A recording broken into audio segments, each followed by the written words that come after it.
आगे बड़ी खबर अम्बेडकर नगर से, जहां पर मासूम का अपहरण कर दुष्कर्म का मामला, जहां पर गांव के दो युवकों ने मिलकर अपहरण किया था। दोनों आरोपियों के खिलाफ पुलिस ने मुकदमा दर्ज कर लिया है। जलालपुर थाना क्षेत्र का मामला है। मासूम का अपहरण कर दुष्कर्म का मामला सामने आया है।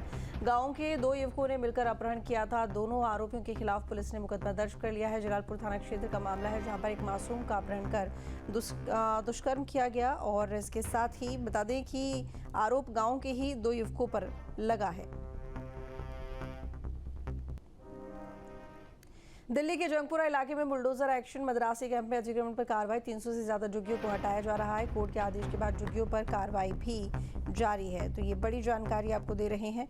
बता दें कि झुग्गियों पर कार्रवाई की जा रही है और कोर्ट के आदेश के बाद झुग्गियों को हटाया जा रहा है। दिल्ली का जंगपुरा इलाका, जहाँ पर बुलडोजर एक्शन और मद्रासी कैंप में अतिक्रमण पर कार्रवाई। 300 से ज्यादा झुग्गियों को हटाया जा रहा है। कोर्ट के आदेश के बाद झुग्गियों पर कार्रवाई की जा रही है। दिल्ली का जंगपुरा इलाका, जहां पर बुलडोजर चला और मद्रासी कैंप, जहां पर अतिक्रमण पर कार्रवाई की गई है। 300 से ज़्यादा झुग्गियां हटा दी गई हैं। तस्वीरें आपके सामने हैं कार्रवाई की, जिसमें बुलडोजर चलता हुआ साफ देखा जा सकता है। कोर्ट के आदेश के बाद ये झुग्गियां हटाई जा रही हैं।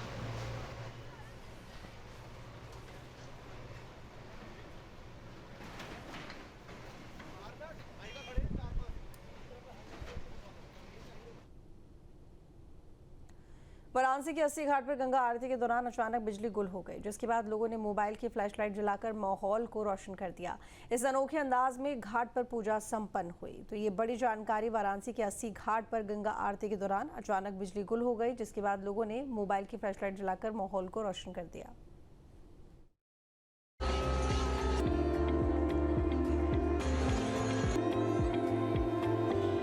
काशी में दिखा आस्था का उजाला।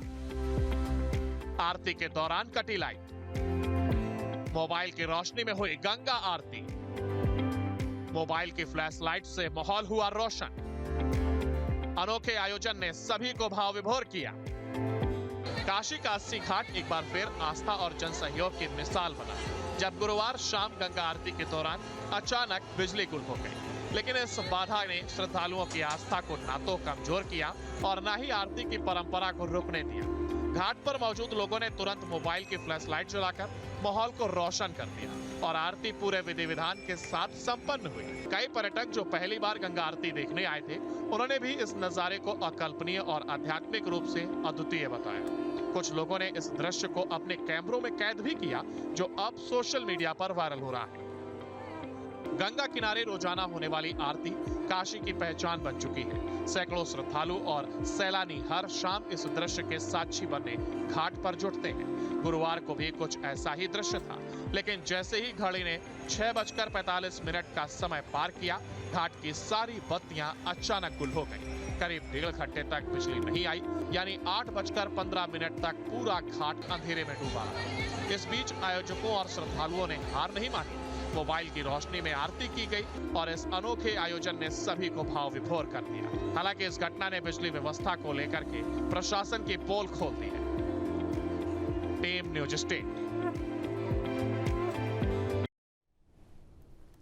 आगरा में ताजमहल का सुरक्षा घेरा और मजबूत कर दिया गया है। ताजमहल परिसर के आसपास एंटी ड्रोन सिस्टम तैनात किया गया है। ऐसे में अब प्रतिबंधित हवाई क्षेत्र में प्रवेश करने वाले किसी भी ड्रोन को आसानी से निष्क्रिय कर दिया जाएगा। एंटी ड्रोन सिस्टम 500 मीटर के दायरे में उड़ने वाले किसी भी ड्रोन को निष्क्रिय करने में सक्षम है। रिपोर्ट देखिए।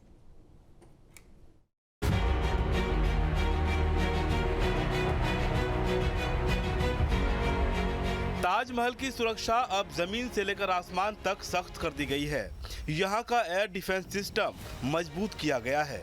इसके लिए ताजमहल के आसपास 8 किलोमीटर के दायरे में एंटी ड्रोन सिस्टम एक्टिव किया गया है। ताजमहल के पास एंटी ड्रोन सिस्टम के साथ प्रशासन की टीम ने मॉक ड्रिल भी की। इसके लिए सुरक्षा बलों की टीम ने दशहरा घाट से एक ड्रोन उड़ा कर देखा। ताज की तरफ बढ़ते ड्रोन को रडार सिस्टम से पहचान करके गिरा दिया गया। ड्रोन की पहचान से लेकर एक्शन में 1 मिनट से भी कम समय लगा। खूबसूरत इमारत ताजमहल की सुरक्षा को अब और चाक चौबंद कर दिया गया है। जी हाँ, अक्सर कर शिकायतें सामने आती थी, तस्वीरें सामने आती थी कि ताजमहल के आसपास पर्यटक जो है ड्रोन उड़ाने का काम करते थे। कई बार संदिग्ध व्यक्ति भी ड्रोन उड़ाकर ताजमहल के आसपास की रेकी लेने का काम करते थे, तस्वीरें लेने का काम करते थे। लेकिन अब आगरा सीआईएसएफ के अलावा आगरा पुलिस की बात की जाए, पलटन पुलिस की बात की जाए, तो ताजमहल की सुरक्षा के लिए एंटी ड्रोन सिस्टम लागू कर दिया गया है। और एंटी ड्रोन सिस्टम जो कि 8 किलोमीटर की परिधि में काम करेगा। अगर कोई भी ड्रोन वहाँ उड़ता है तो इस एंटी ड्रोन सिस्टम की कह सकते हैं क्षमता ये होगी कि उस ड्रोन को वो समाप्त भी हवा में ही कर सकता है। ताजमहल के आसपास 500 मीटर का क्षेत्र नो ड्रोन जोन में आता है, लेकिन ताजमहल के आसपास येलो जोन में कई बार ड्रोन उड़ चुके हैं। नियम तोड़ने पर पुलिस कार्रवाई भी करती है, पर कई पर्यटक जानकारी के अभाव में ड्रोन उड़ा देते हैं। पिछले दिनों एडीजी ताज सुरक्षा रघुवीर लाल ने ताज की सुरक्षा परखी थी। पुलिस प्रशासन, सीआईएसएफ और एएसआई के अधिकारियों के साथ बैठक की थी। एंटी ड्रोन सिस्टम लगाने की मांग काफी समय से की जा रही थी। इसको देखते हुए ताजमहल की सुरक्षा के लिए एंटी ड्रोन सिस्टम और बोट उपलब्ध कराई गई है। जैसे ही ताजमहल की परिधि के आसपास यानी 8 किलोमीटर की परिधि में कोई ड्रोन आएगा तो एंटी ड्रोन सिस्टम पर एक अलार्म जो है, अलर्ट जो है, वो वहाँ कंट्रोल रूम में बजना शुरू होगा। ताज सुरक्षा के सहायक पुलिस आयुक्त सैयद अरीब अहमद ने बताया कि ये सिस्टम ताजमहल परिसर में स्थापित कर दिया गया है। ये सिस्टम रेडियो फ्रीक्वेंसी और जीपीएस सिग्नल जैमिंग तकनीक से लैस है, जो किसी भी ड्रोन को निष्क्रिय कर सकता है। ताजमहल पर एंटी ड्रोन सिस्टम जो सुरक्षा मुख्यालय द्वारा उपलब्ध कराया गया है, इसकी मॉक ड्रिल करी गई, जिसमें उड़े हुए ड्रोन को डिटेक्ट किया गया एंटी ड्रोन सिस्टम के द्वारा और उसे न्यूट्रलाइज किया गया।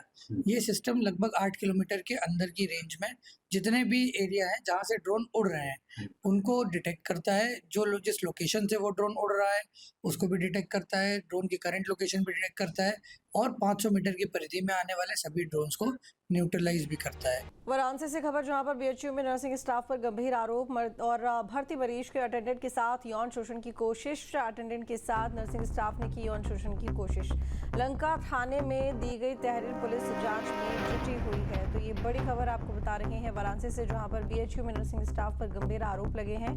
भर्ती मरीज के अटेंडेंट के साथ यौन शोषण की कोशिश की गई। अटेंडेंट के साथ नर्सिंग स्टाफ ने यौन शोषण की कोशिश की। लंका थाने में तहरीर दी गई है, पुलिस जांच में जुटी हुई है।